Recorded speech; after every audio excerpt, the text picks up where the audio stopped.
Empowering lives through music, truth, and soul. Where truth meets soul, real talk, bold breakthroughs, and soul you can feel. Soul Tribe, welcome to my soulful sanctuary at the Jamie London Clay Show, your frequency for soulful vibes. I'm your empowerment coach and spiritual doula sister. I'm here to help you birth your breakthrough. Beloved Soul Tribe, let me talk to you real quick and real. How often do you scroll through social media? Do you feel weighed down by what others have that you don't? Mm-hmm. How often have you smiled through the pain? When did you succeed while feeling empty? Or showed up when you had nothing left to give? Or nothing when you came? All so no one would see you struggle or to see you struggling. Comparison is a thief. Performing is a mask. But becoming is the freedom you've been searching for. So declare with me today, if you're feeling what I'm saying. This is the season I stop comparing. This is the season I stop performing.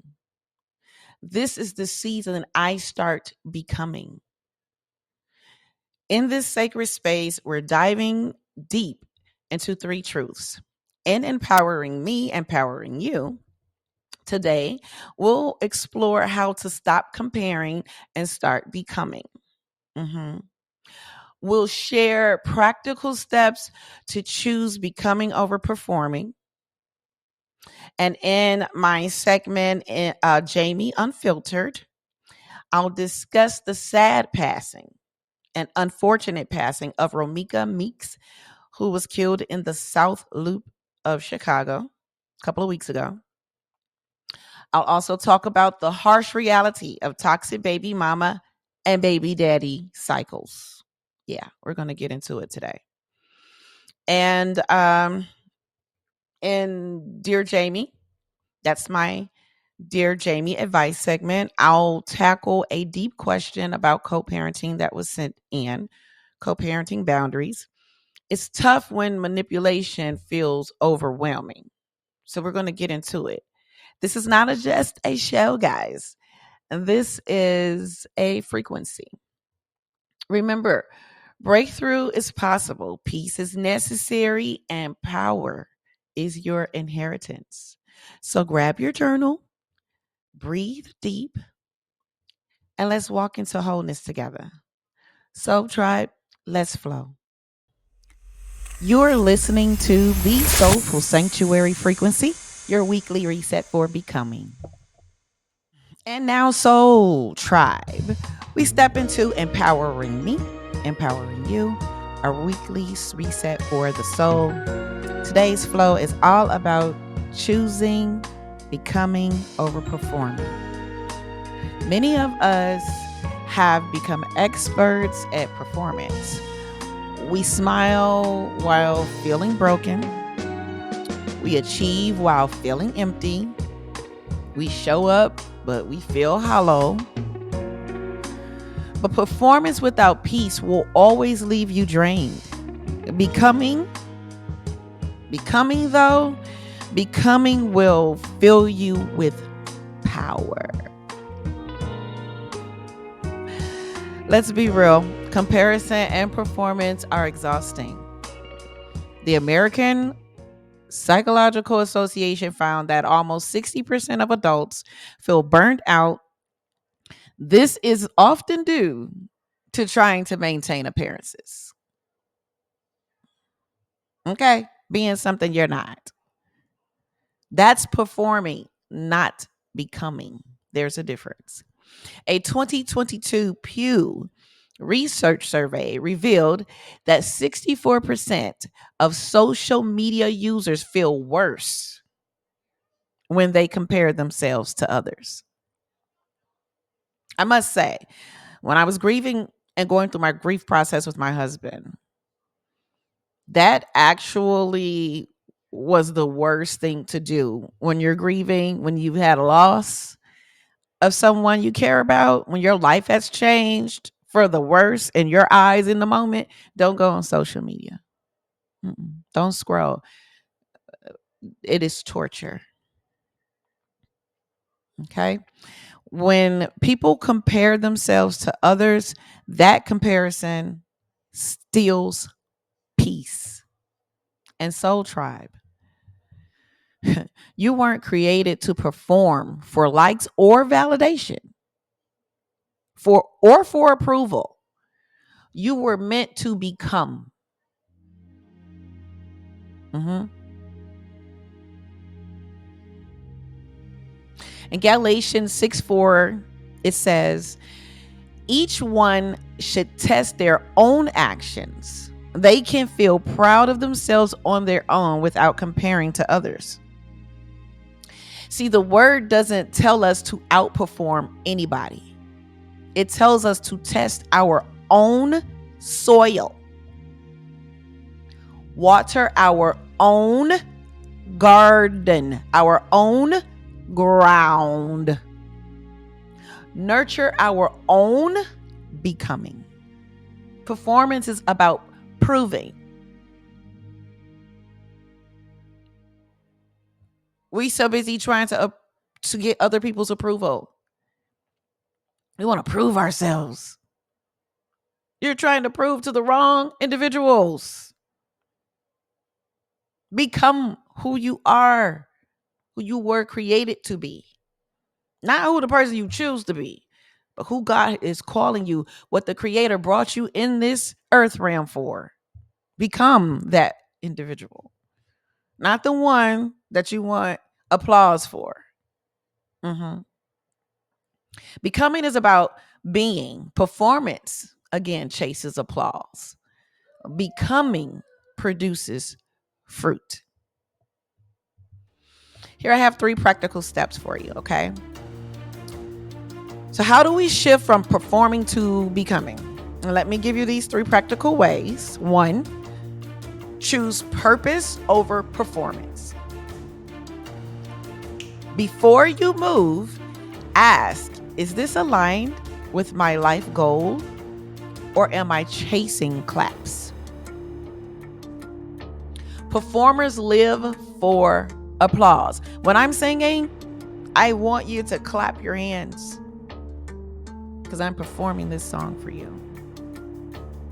That as a person who is becoming, I don't need your applause. Becomers live from assignment. Root your actions in divine purpose, then you won't need validation. You'll walk in confirmation. Number 2, measure progress, not people. Compare yourself to who you were yesterday, not to someone else's highlight reel. That's growth. Every small step that we take toward growth is sacred. And number three, rest as a resistance. Oh, this is my favorite. Yeah, because I'm just learning how to do this. Rest as resistance. Performers never stop. You're always on. Becomers know rest is part of the process. Sometimes becoming means sitting still long enough to let God water you. Sabbath is not weakness, it's a strategy.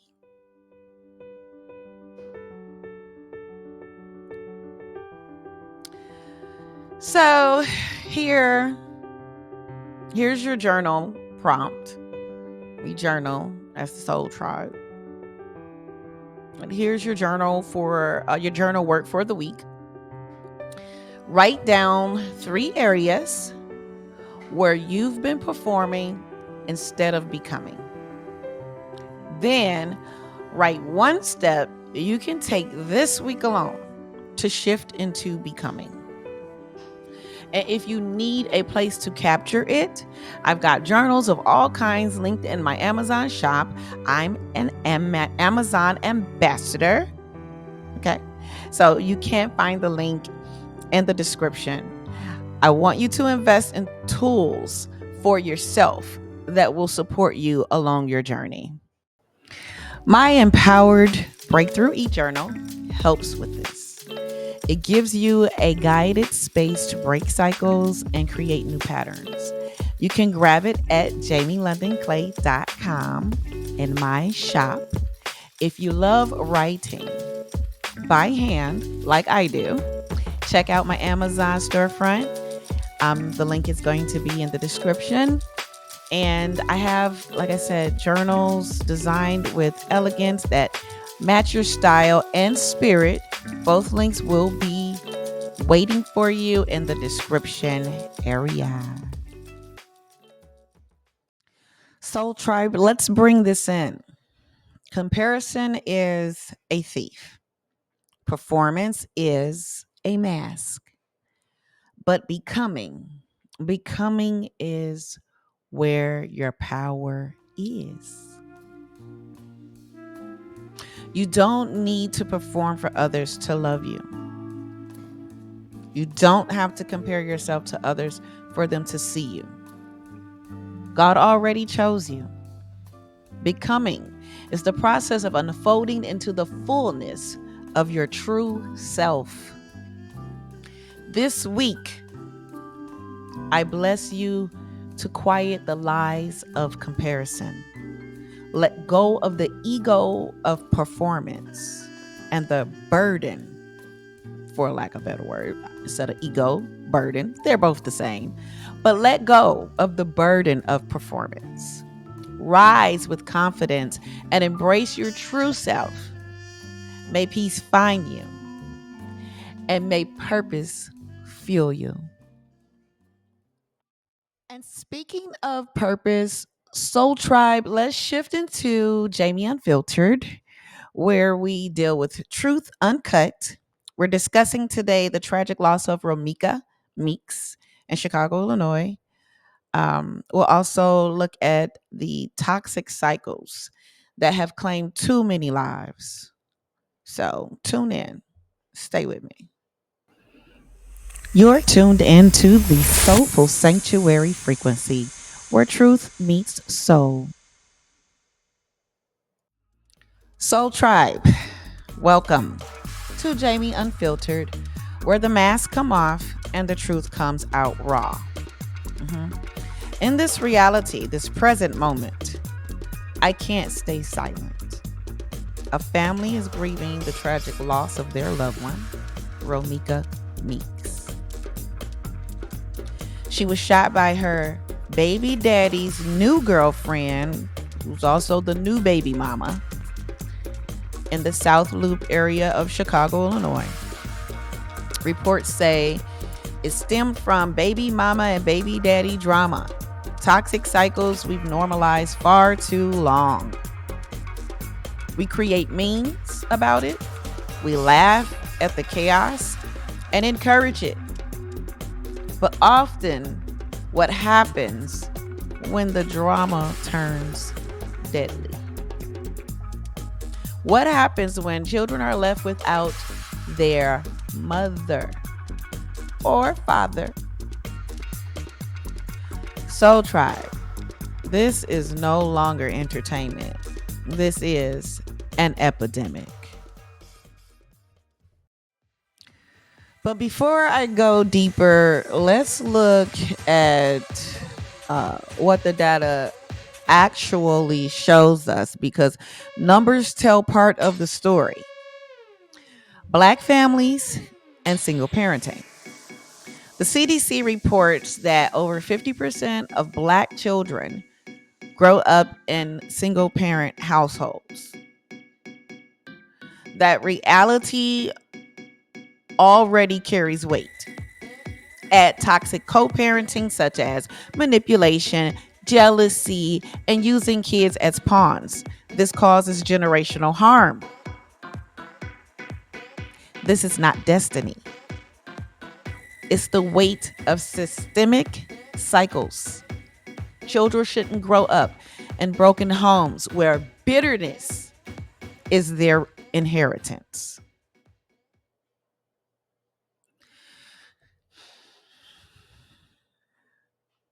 Domestic violence and violent crime. 15% of all violent crime in the US comes from domestic disputes, according to the DOJ. In the Black community, violence often affects our neighborhoods. This isn't about us being violent. It's because of a deep rootedness of problems, generational pain, and chaos that wasn't meant for us. That's not drama. That's danger. If you normalize toxicity, it, it's going to just write obituaries. Black women and intimate partner violence.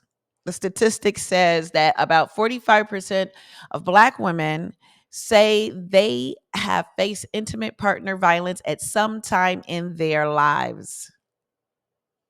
I couldn't find reliable data on domestic violence cases from baby mama or baby daddy conflicts, and that type of psychological abuse and coercive control, they're all widespread.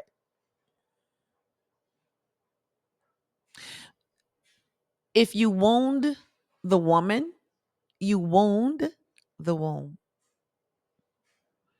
and the generations she carries. Yeah. Black men and intimate partner violence, because we don't talk about it enough. 57.6% of Black men say they have faced intimate partner violence in their lives, according to the CDC and the National uh, Violence Prevention people. This is their report. The National Intimate Partner and Sexual Violence. The survey shows that about 57.6% of Black men experience intimate partner violence. This includes physical violence, sexual abuse, or stalking at some time in their lives. That's not small.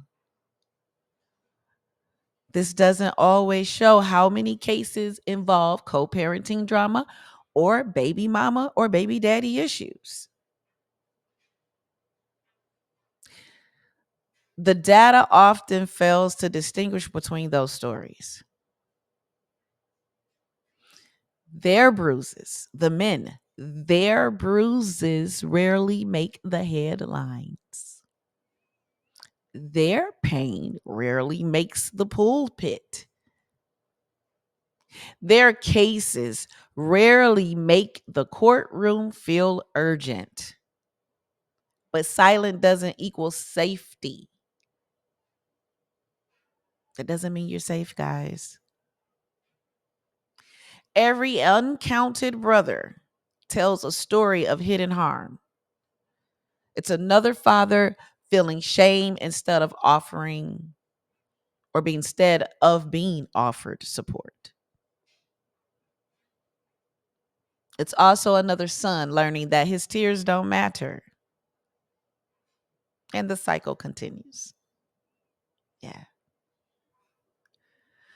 If we're going to heal as a people, we must see the wound on both sides.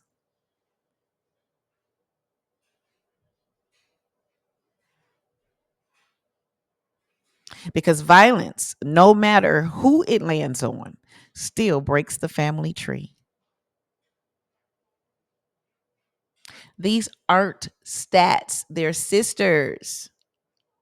Romeca was one of them. I even looked into the Chicago local impact, and about 27,000 domestic battery cases happened last year alone. Of those, 75% had female victims, 65% of female victims were Black women. This suggests that 25% of the individuals involved were male, according to the CBS Chicago. Seen it from one of their articles. I searched for info on Black men in Chicago facing intimate partner violence, focusing on baby mama and baby daddy conflicts. I couldn't find any. But U Chicago Medicine discovered a significant decline in domestic violence reporting in Black neighborhoods during the COVID lockdowns. The decline didn't happen because violence stopped. It happened because people were afraid to contact the police. However, due to underreporting and classification limits, the actual number may be higher. This indicates that these cycles also harm men. They often go unnoticed and suffer in silence. So we just got a mess of men out here suffering in silence. 3 out of 4 involve women, but that still leaves thousands of men. These brothers in our community, specifically Black folk, but in our society, because this is not just a color thing, but Black people are in crisis. We are in crisis. Romeca was Black, so I'm talking to the people who identify as such. These brothers are suffering in silence in their communities. Silence in the system doesn't mean silence in the spirit. Mm, mm, mm. Hmm. The cries still reach heaven. The Illinois Service Youth Study shows that male victims, including Black men, face intimate partner violence nearly as often as women do. However, they are much less likely to get help. Pain unreported becomes pain unhealed. Systems see them less, so they suffer more. That's so messed up, man. These gaps in the data, these are the numbers, don't erase the pain, man. What it does is show how hidden the suffering is. So we have to speak what is lived, what is real, even when the numbers don't fully catch up yet. And from my own life, I know some of that struggle. It's real, it's raw, and it demands our undivided attention, and specifically at this time. Our brothers are bleeding too. Not in alleys or headlines, but also behind closed doors. In relationships meant to heal with love, harm often took its place. Their silence is not their safety. They're told to man up, to take the hit, to swallow the pain. Can you imagine? Because the child that Romeca had was a boy. Society tells him to man up, that his mother was killed over some BS. He need to swallow it and take the hit. But Soul Tribe, when someone dismisses a man's voice, his pain doesn't disappear. It deepens. Yeah. It festers into generational trauma. Sons inherit silence. Daughters inherit distrust. And we cannot build whole communities if we only center one side of the wound. The healing of our people requires the healing of our men. Their pain matters. Their protection matters. Their peace matters. Protective orders, they're failing, clearly. Cook County alone, there were reported 77,000 protective orders between 2021 to 2023. Only 25% were served. Mm-hmm.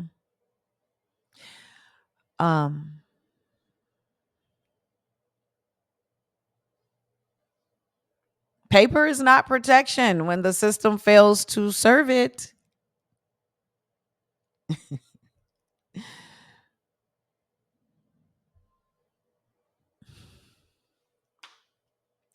Children, they're the ones that suffer the most. Children in the line of fire.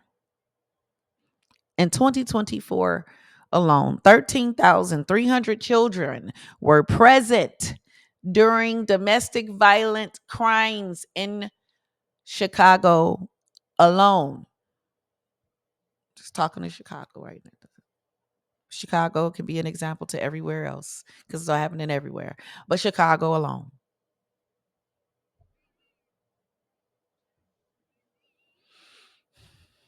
You can see trauma written in their eyes. What they see, they carry unless we intervene.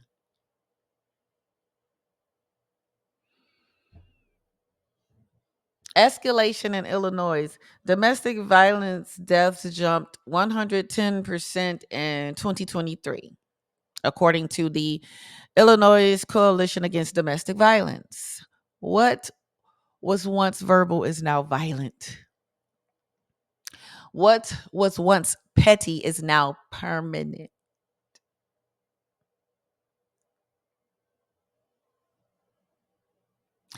Hotline and shelter crisis. I'm still talking about the stats, people.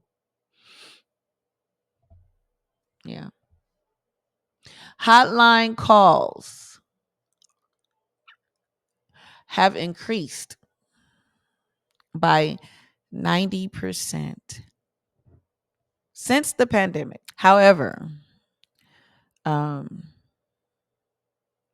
many survivors face rejection because there aren't enough shelters. Who are they going to run to? Who are they going to run to when they need refuge? Where they're going? 90% since the pandemic, man. The cries are rising, but safe spaces are few. The kingdom of God calls us to be a refuge. But Soul Tribe, as loud as these numbers are, they don't tell the whole story. Here's what the data shows, or I'm sorry, here's what the data does not show us. Okay? There's no category for baby mama, baby daddy violence. There's no count for women on women attacks in co-parenting. No breakdown of co-parent disputes and protective orders. No tally for fights spilling into courtyards, courtrooms, and child exchanges. No numbers for the psychological warfare of manipulation and humiliation. No measure of unreported cases silenced by fear or distrust. How? This is what I mean by the system has failed. Because why?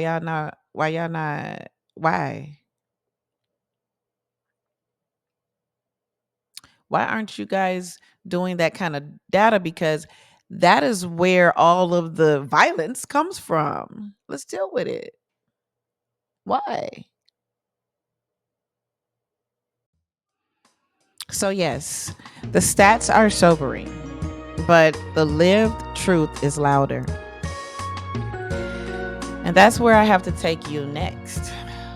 What I went through, what Romeca faced, and what many others endured and is enduring goes beyond the charts and surveys. It's deeper than any headline.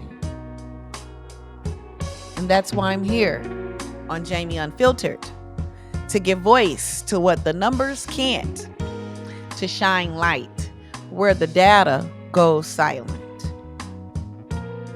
This means we might not have perfect stats for every detail. However, my experience show these conflicts are common and that they are painful and they need real justice and healing. Romeca's death is not just a statistic.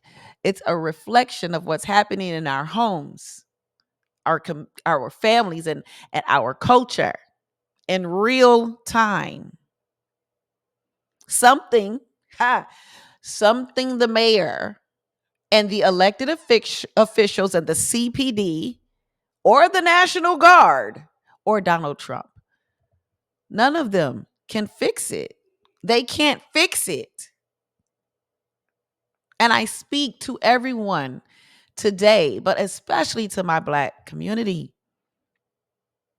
Because I am you. I am a Black American woman with brown, beautiful skin. I've lived the cycles. I've faced the manipulation, the disrespect. I wore it. And I know the weight of trying to hold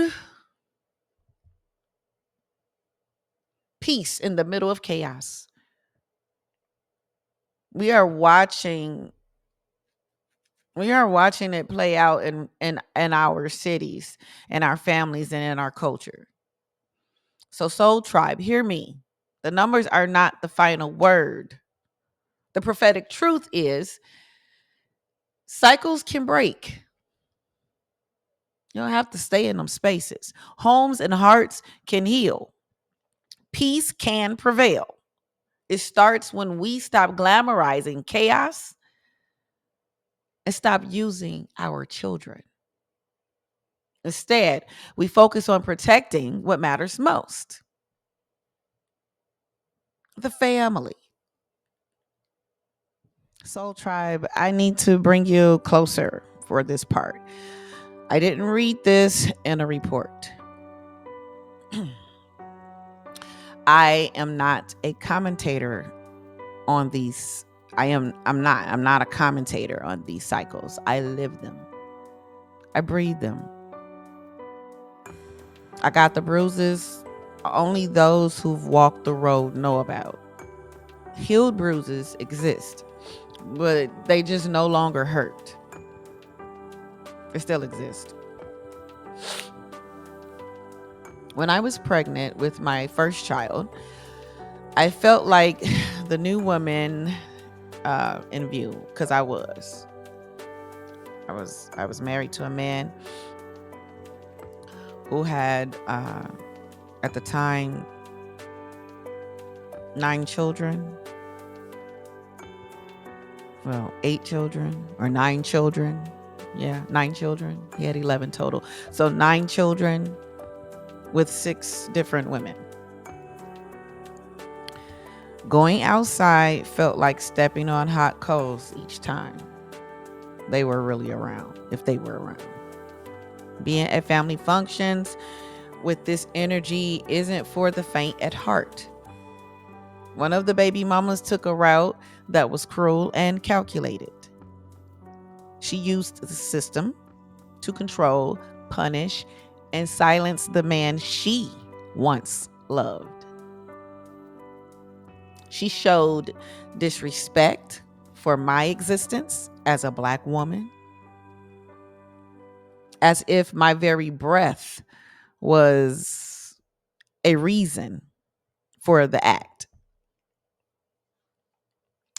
She filed for a restraining order, not for safety, but for control. She told her made up story in court, and without evidence, the system, flawed and human, granted it. Because believe all women, right? Believe all women, right?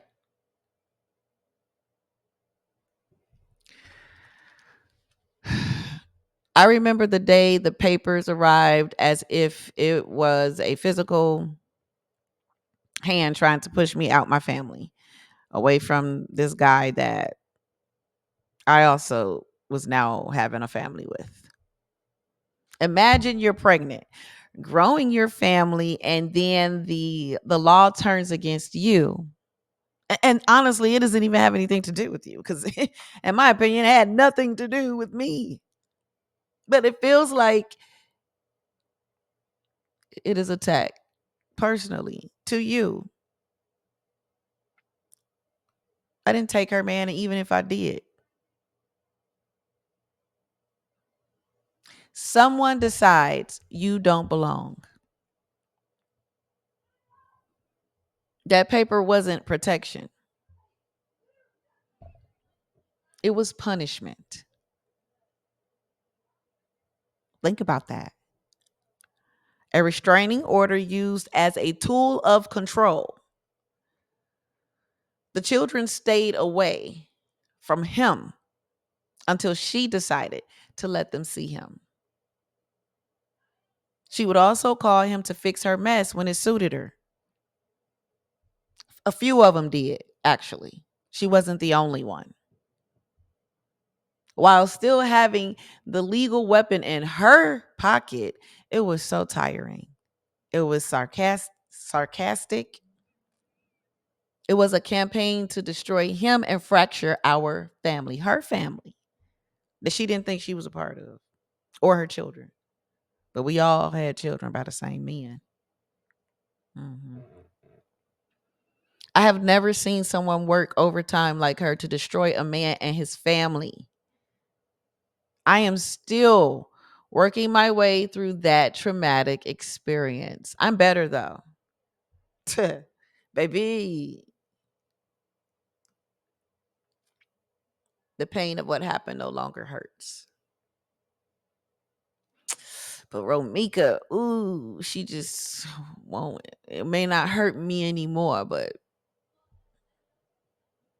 she did. And that got me.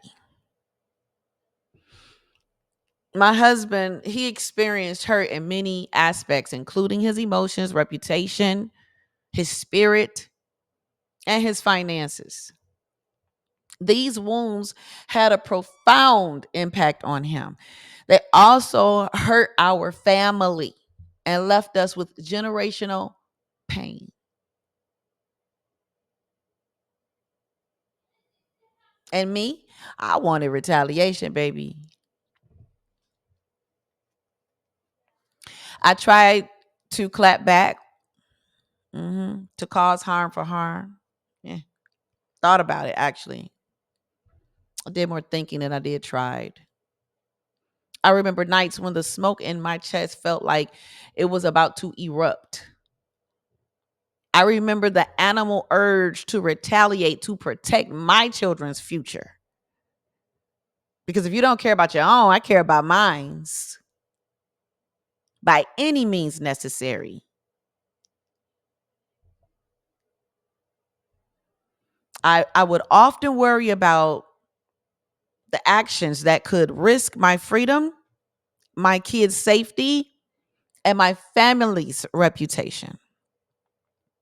But there was a holy restraint in me, stronger than my desire to fight. I was mainly irritated that I was even put in the position to have to think about such things because I didn't come with that spirit. The Holy Spirit kept me from a reaction that would have landed me behind bars or worse. Romans 12:19 settled over me like a mantle, baby. I'm talking about repetitive. And I still stand on this word. Beloved, do not avenge yourselves. Mm. Vengeance is mine, says the Lord. Mm. Clock that, T.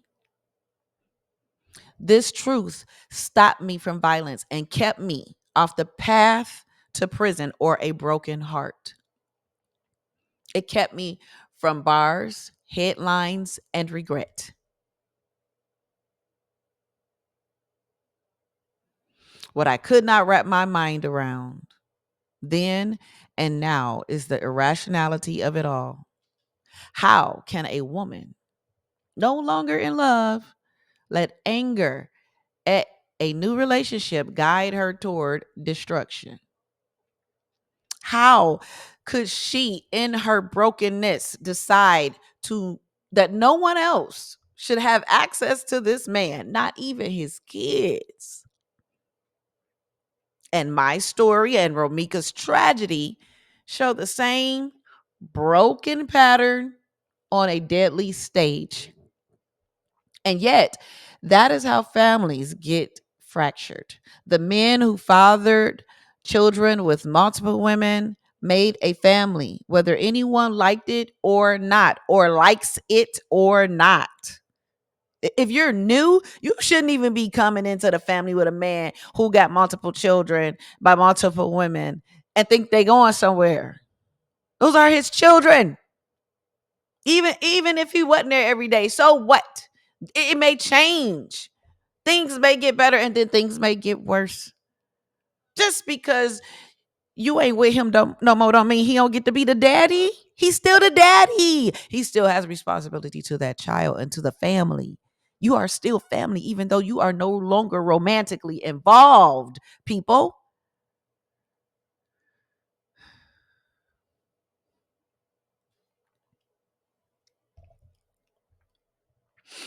These children are siblings born from the same seed. And in that truth, responsibility should come, not conflict. Reports say the shooter had a restraining order against Romeca. A restraining order. The shooter had a restraining order against the person who was shot, the victim, Romeca, the person I'm talking about. Yet, the shooter, I'm not to pronounce her name. They called her Holly, but that's supposed to be not her name. So her name is the shooter. The shooting of the baby mama, her. She showed up at Romeca's son's school with a gun. Let me ask for a moment, vibe with me here. Let me ask the shooter something very important. Because from my understanding, she's not in jail, and when she was out there on the street, because I live in the area, I live in South Loop. Right around the corner, this girl was killed in front of her school, her son's school. I run at her son's school track, and I didn't go out that morning. So I can't not talk about this, right? This is her son's school. This is Romeca's son's school, not the shooter. She showed up at Romeca's son's school with a gun. Let me ask the shooter something very important. It's really important. If there was a restraining order, why were you on campus? Why would you place a gun on a school ground where children gather? Why would you insert yourself into a space of the person you got in order to protect yourself from and to avoid a lawful protection? If you were scared, ma'am, and you went and got an order of protection, why? Why would you put yourself into a space of the person you got in order to avoid? If you really were scared, if you really felt fear, did you use lawful protection the correct way, or did you weaponize presence into violence? To the father, why allow this? Why risk your child and others by introducing toxicity into their learning environments? How? Because the girl was at the school with you. However it happened, she came to the school with you. I asked this of the father as well. Why was your girlfriend at your son's school if a restraining order existed?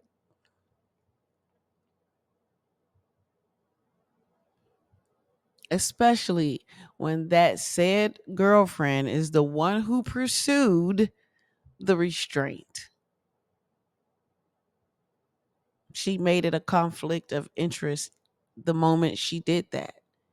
And she should not have ever been around your child because it's a conflict of interest. That was a failure of protection. Your child deserved safety, and he needed his elders who chose wisdom and not bravado. I won't pretend I have all the legal answers. The reports of the story may change, but I do know the spiritual and human cost.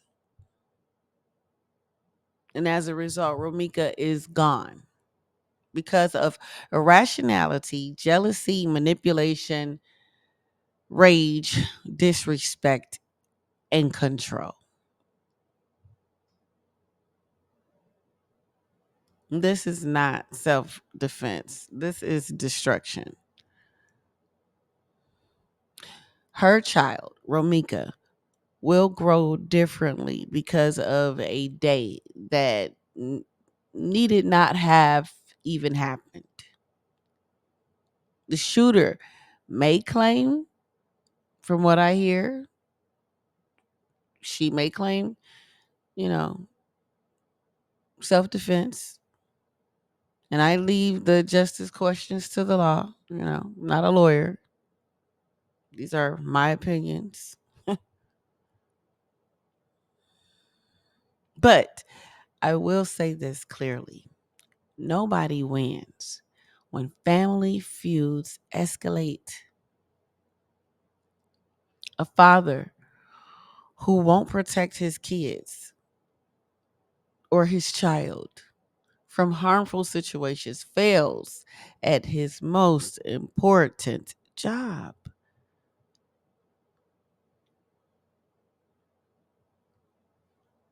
Women who use pain as a weapon against each other join a cycle of harm that lasts for generations.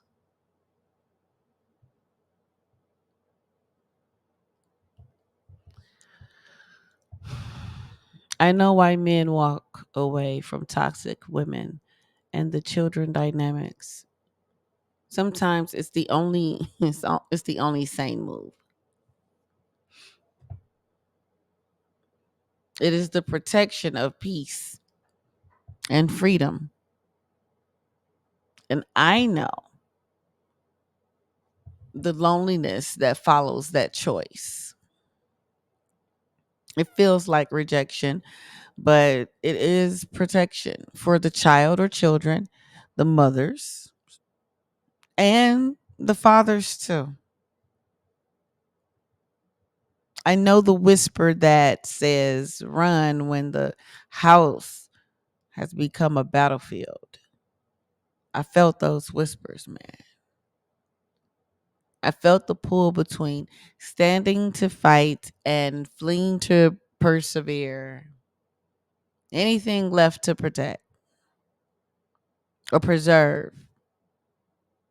Anything, preserve anything of the situation, you know, that we can savage to protect. Sometimes leaving is the only way to keep your children breathing and your soul intact. But listen, when you feel the smoke of retaliation rise in you, let the Holy Spirit be louder. When you feel like fighting back, say, Lord, hold my hands. Reacting will always cost more than being patient.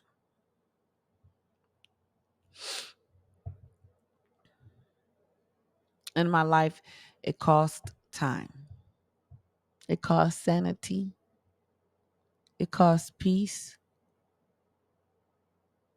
but not my freedom. And that choice mattered for my children.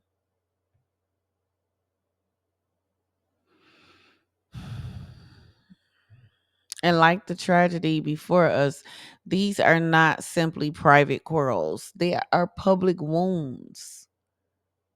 They are wounds that say something about, how we treat each other as people. We must ask the hard questions. Who is protecting our children? Who? When we are out here acting a fool with each other, the adults, who's protecting the children? Sila, Sile. I think that's how you say it. Sile. Pause and think about that for a moment. Who is refusing to legitimize division for spectacle?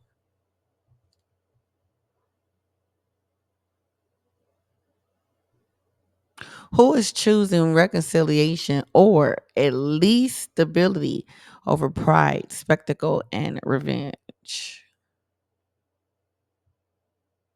Soul Tribe, hear me. This is a call to a higher way. The system isn't perfect, people are hurting, but we are responsible for what we bring to our family tables. If you are the mother, be a protector of life, not an architect of ruin. Jeesh. If you are the father, guard the peace of your children, even when the choices before you are messy. If you are the new partner, Do not position yourself as an aggressor when the law already speaks. Boundaries should be boundaries. Courts should mean something. And please don't bring a gun where a child is learning to read.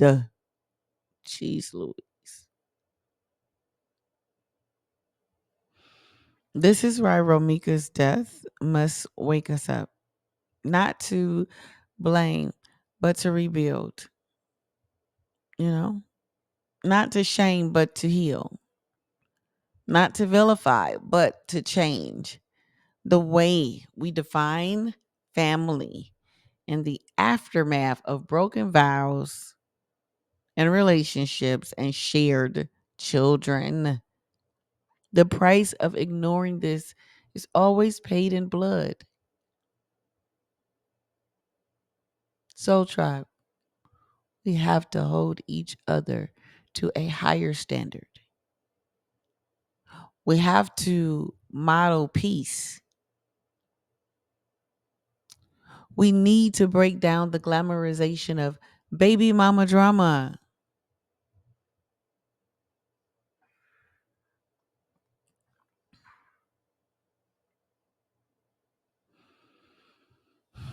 Instead, we should focus on holiness, therapy, and accountability. Because Romeca is gone today. And we have to stop making room for the following headline. James 3:16 says, "Where there is envy and selfish ambition, you will find disorder and every evil practice." That's what we're witnessing: disorder, evil, death. When envy rules, it costs us lives. When selfish ambition drives, families collapse. This is why we cannot normalize toxicity. We cannot clap for chaos. We cannot keep feeding the spirit of destruction.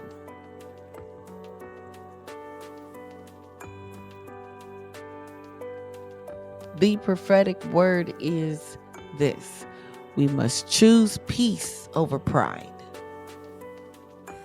healing over headlines, order over disorder, or else the same cycles of the spirit of death will keep repeating in our homes and our communities and the general society. So, what do we do? How do we fight back against cycles this heavy? Number one, stop weaponizing children. Kids are not bargaining chips. They are not pawns in adult wars. Number two, seek family therapy, not warfare. You do not have to be married to get therapy. You have children by multiple women. You may need to bring those multiple women to the therapy chair. Being that multiple woman, you need to just go on to the therapy chair. Healing is the greatest weapon that we've got. Whole healing. God, and then number three is guard your peace. Guard your peace, people. Don't let manipulation pull you out of character.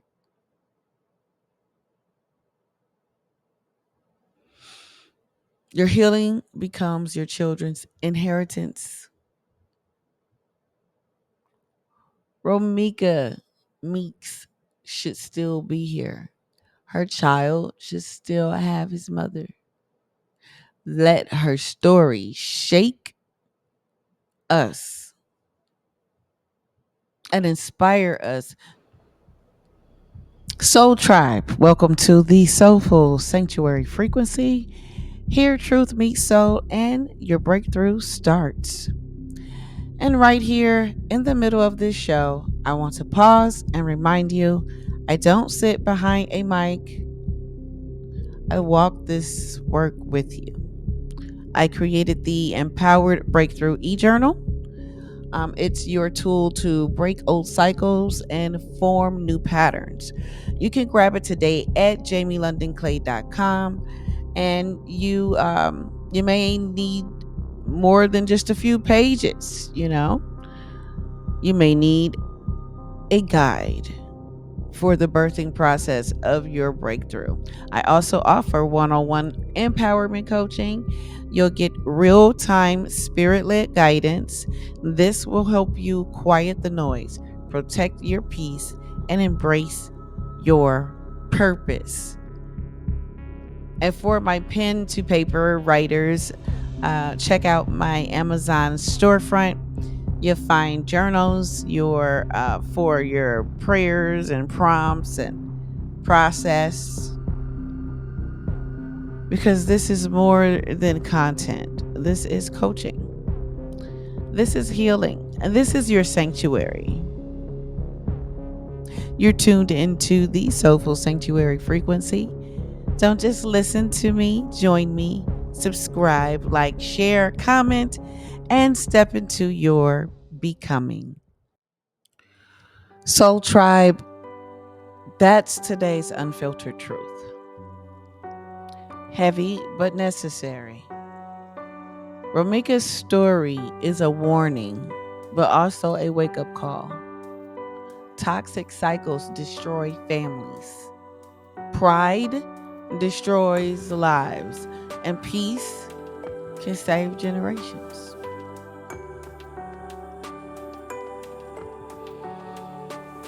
Now, let's move to Dear Jamie. Here, I'll answer your fundamental questions and with practical wisdom and prophetic truth.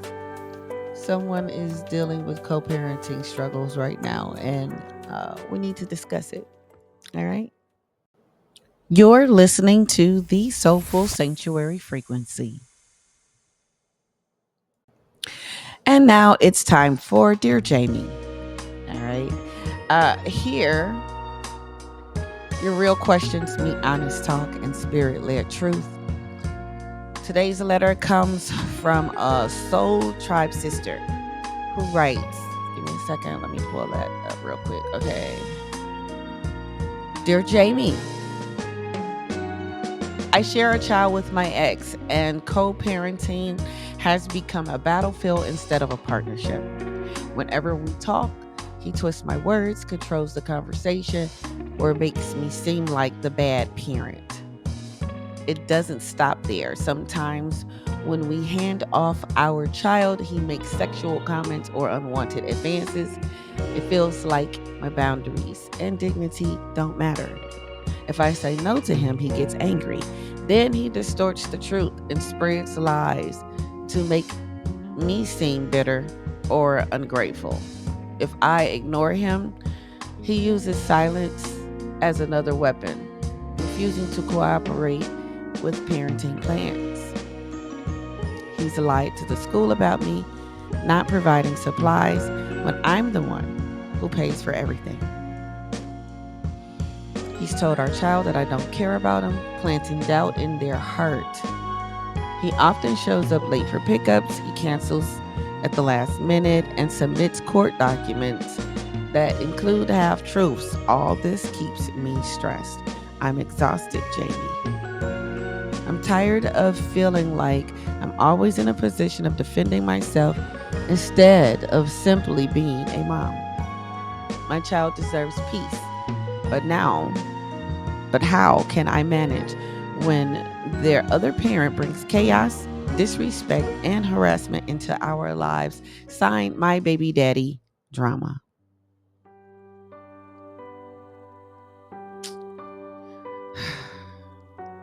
Um,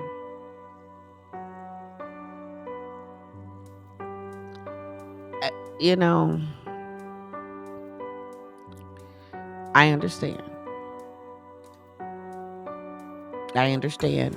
First, let me say I understand. I hear you.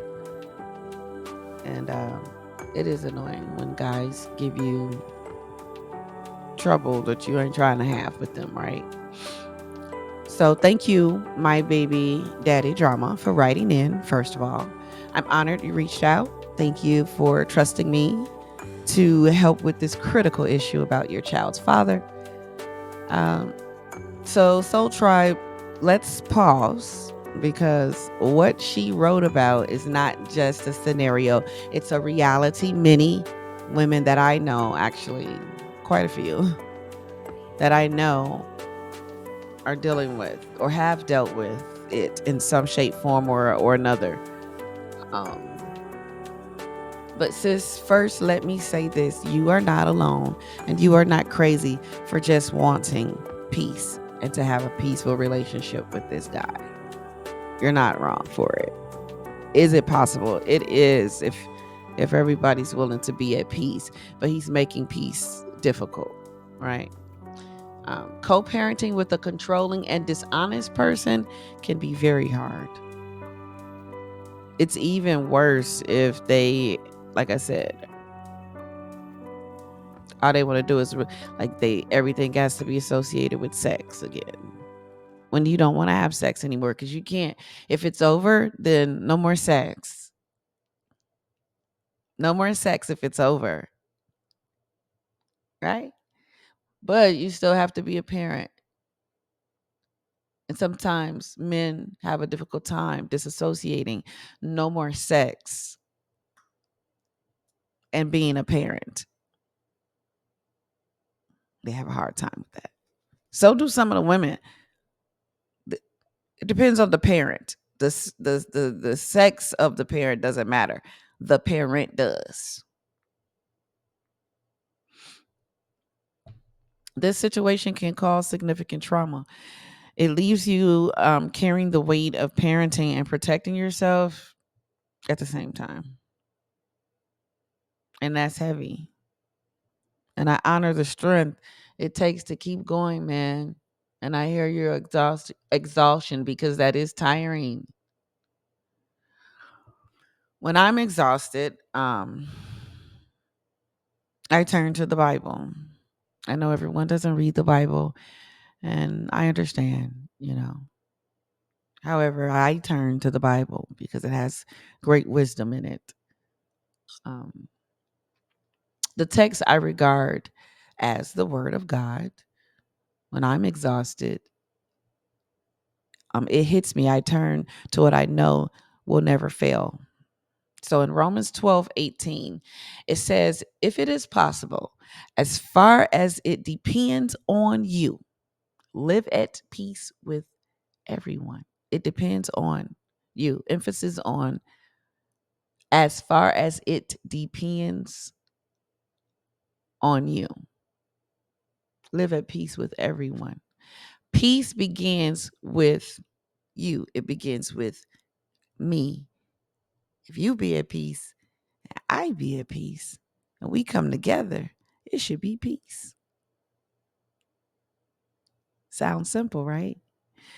It comes from the choice you make, the boundaries you establish, and the attitude you hold.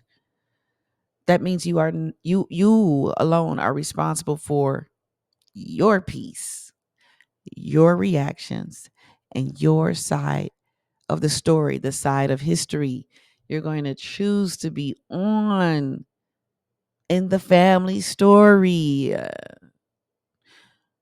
You cannot control the other parent, whether male or female. He can't control you. You can't control him. But you can control the spirit in which you show up. That is your responsibility. And you are absolutely capable of doing it. Everyone is. And if you say you're not, you're lying to yourself and to the situation and about the situation. And you can't point fingers if you're not going to sit in your truth.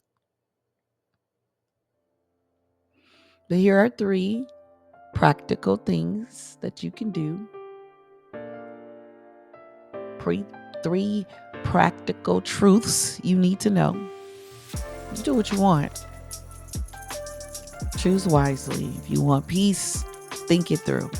If you want peace for real, think it through. Think before you do everything. Don't overthink it. But number one, set boundaries, not battles. If you know something you absolutely not know, you don't never absolutely not. You understand? I don't care. No. Decide in advance what you will and will not engage in. Boundaries are not punishment, they're protection. Keep communication in writing when possible, short, factual, and about the child only. Get a journal. Again, I have the link in my box in my description. If you need something to write this information, get a journal paper and let's use it for that purpose. Your child journal. Journal your experience with your child's father or mother. Keep track of what's happening when it happens. If you don't have the book on you when you get to the book, write it down. Don't forget to write it down. If that's what you got to get it out of you. Don't let it fester in you. So get you a journal. And when manipulation comes, do not feed it. Don't meet alone if he or she uses those moments to harass you, whether it be sexual, whether it be verbal. Because sometimes women come to with they disrespect just to disrespect a man. Find something to harass him about. Same thing for women. It doesn't matter the gender, is my point. So Miss Baby Mama, that baby daddy drama, I hear you. It's your baby daddy, but it's somebody's baby mama. Same differences, different scenarios, same situations. Use neutral exchange locations or a trusted third party if needed. And honestly, you want to be able to deal with this in a peaceful matter between you and the other parent without having to involve third parties. But you may sometimes need third parties. And do what you got to do to make it peaceful and effortless. Number 2, document, don't debate. Document incidents, track exchanges, and let your record show your truth. Keep a record of every incident, late pickups, false accusations, even harassment. Every text, every message. This isn't just legal protection. It's clarity. Keep you sane to make you know you're not imagining the experience you're having. It's clarity for you so you don't second guess your own reality. So I said get a journal, get it out of you. Don't let it your mind play tricks on you. That's how you make not sound decisions. Courts hear paper evidence, not emotions. Don't be going to the court with your emotions. They don't want to hear that. What does the law say and what happened? God, though. God hears prayer. And you need both because both of them matter. You need to be praying for yourself to have wisdom. You need to be praying for your child, that your child is protected from the chaos. 1, 2. And then you need to be praying for your child's father, that he will find peace within himself so that y'all can coexist and co-parent together peacefully. You need God's peace. Can't do it without God. All things are possible with God. Without the higher force and power upon you and in you and moving and breathing and having in you and them, it's not going to work. Number 3, guard your spirit. Pray over yourself and your child before every exchange. I just said, pray over y'all. Breathe deep before every text. Before you text, declare over yourself, I will not lose my peace to someone else's chaos. People be in chaos, hurting people, hurt people. Oh my God, I got tired of hearing that shit. She's hurting. Girl, get healed. Because just because you're hurting doesn't mean you get to go and hurt everybody else because you hurt. Get healed. Get whole. If it's still hurting, that's a long time to live with that kind of pain. Get free. Decree, my peace is not for sale. Especially when it comes to the sexual harassment. My body is not for manipulation. You can't do what you want to with it just because you had it once. You have now lost access, buddy. Respect that I don't want you like that no more. Say that. Now, if you think saying something like that is going to get you killed, you need to do something about that. Don't sit up there and let nobody have you living in fear and accepting what you don't have to accept. My body is not for manipulation. My child will not inherit this chaos. Say it out loud. And these words shift the atmosphere before you even step into it with that father, with that child, with that parent. So, Soul Tribe, I know this is easier said than done. I've been there, but I'm telling you, it can be done because when it wanted to work with these same people, it worked. Everything was good. When it didn't want to be, it just wasn't because they didn't want it. He didn't want it. Shit. And then by the time I got done trying to keep it together personally, I didn't want it. So I know the sting of disrespect and the temptation to clap back, the fire in your chest that says, I'm not the one or the two. But listen, real talk, your child is watching. And sometimes your most significant part of the legacy within the family isn't winning the argument.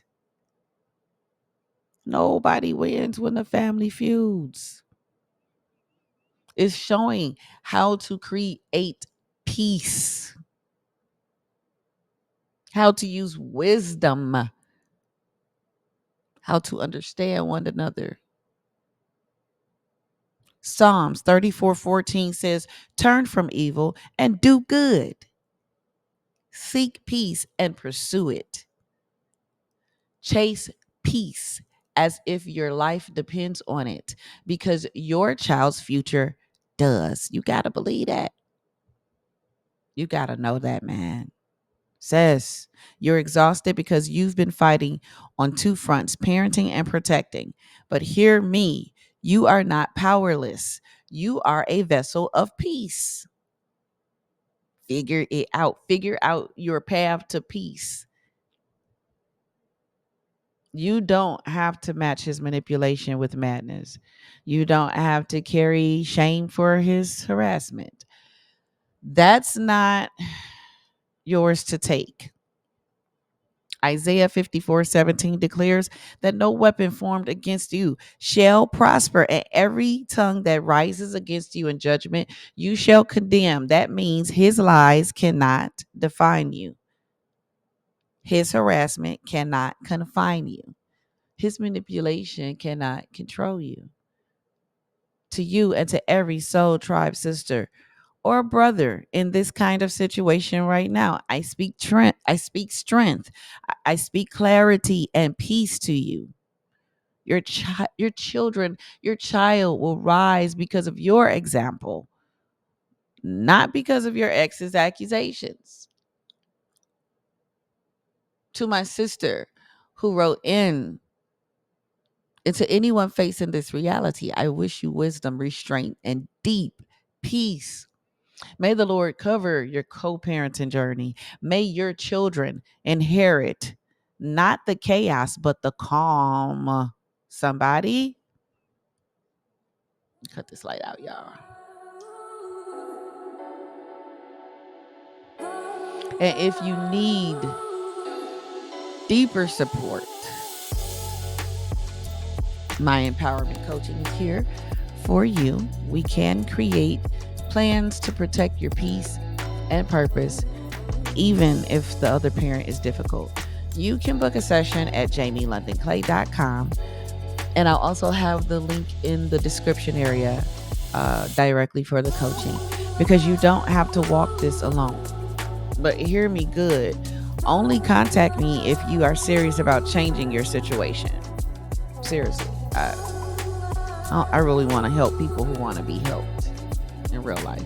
All right. To my baby daddy, drama sister, thank you for trusting me with your truth. And to the Soul Tribe listening, if you've ever lived this, I want you to share below. What's one strategy you've used to keep peace in a toxic co-parenting situation? You could probably help someone else that may be reading the comments and hear this episode or this segment. Your wisdom might be the encouragement someone else needs today. So, Soul Tribe in here, we help each other. So go ahead and leave your comment below. And that's today's Dear Jamie. Thank you for trusting me with your heart. And if you've got a question, or someone have a question or something you want to talk about, whatever it is, send it to me. Email me at Dear Jamie, Jamie. Dear Jamie, DearJamiemail, dearjamiemail@gmail.com. Your story may be the next one we walk through. So hit me. You're still listening to the Soulful Sanctuary Frequency. Soul Tribe, hang tight. We're getting ready to wrap up today's episode with a blessing for this season. Remember, you have the power to become. All right, Soul Tribe, we've walked a heavy but holy path today.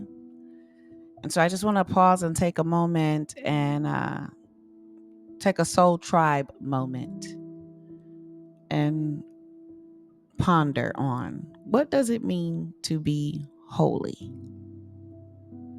Let's take a pause right here for this Soul Tribe moment and ask ourselves again, what does it mean to be holy? If you have your journals, pull those out.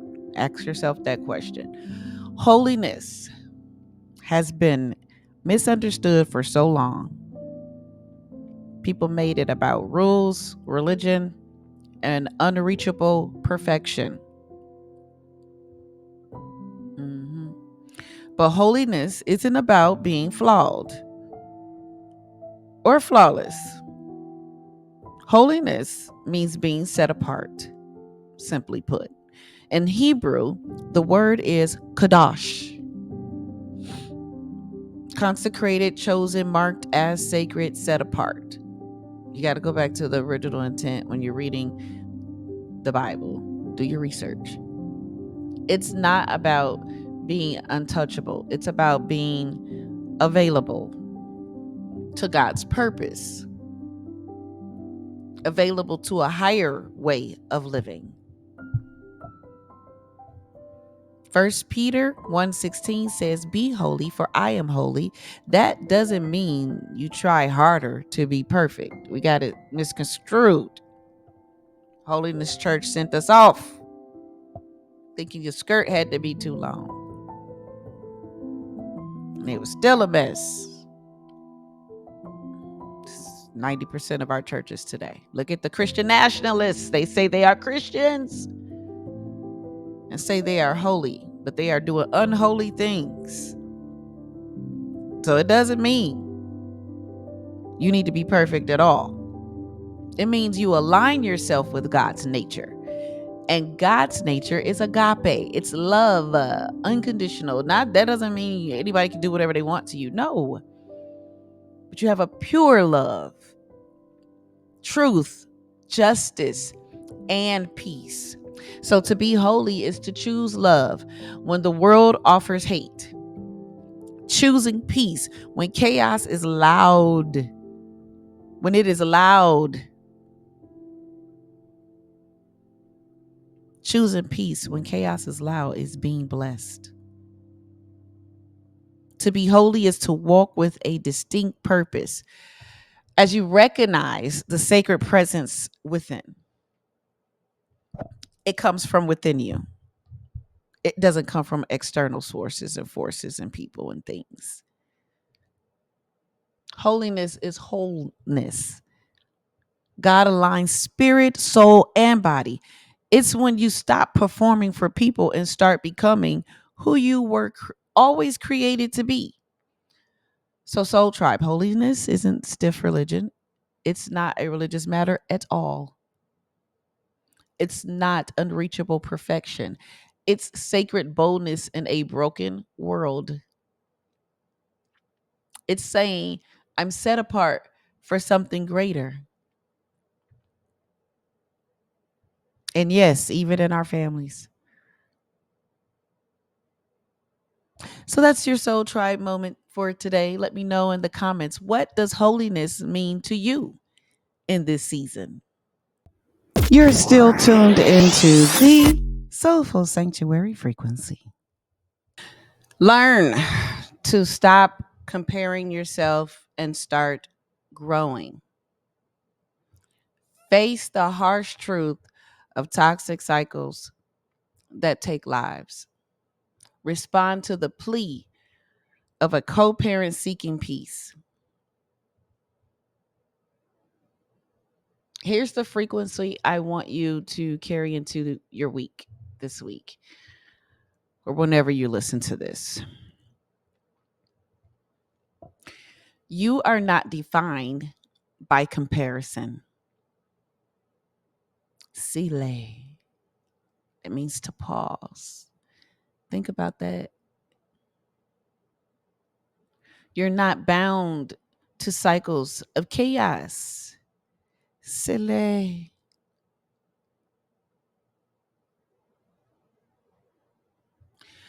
You are called to love, to peace, to power, to becoming.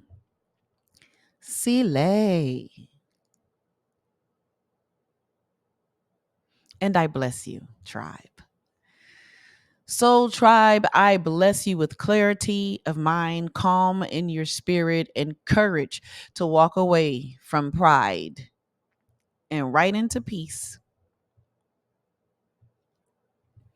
May your heart hear the whisper of God louder than the noise of this world or the noise of someone's opinion of you. May your children inherit healing instead of trauma. And may you rise every day into the fullness of who you already are. And before we go, I want to leave you with another question. Leave your answer in the comments section because your voice matters here. What is one area in your life where you're choosing to become instead of perform? Let's share it. Let's witness each other's growth and let's build this sanctuary together. If this word blessed you, don't keep it to yourself. If you enjoyed this episode, please follow the show. Please share it with someone who could use a reminder, who needs to hear anything that I may have said in here. Don't forget to leave your thoughts in the comments. And don't forget to check out my original track, Freedom Love, because music is part of how we heal here in the Soulful Sanctuary.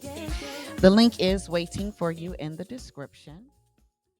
Empowering lives through music, truth, and soul. You've tuned to my Soulful Sanctuary Frequency, the Jamie London Clay Show. And I will release new episodes every Thursday at 6 p.m. Central Standard Time, where you can meet me for empowerment, real talk, bold breakthroughs. Subscribe now. Leave a comment in the comment section. Like, share, all of that good stuff. Show me some love. Soul Tribe, it was a pleasure being with you today. Again, subscribe now and meet me in the sanctuary. Until next time, ta-ta for now. Freedom.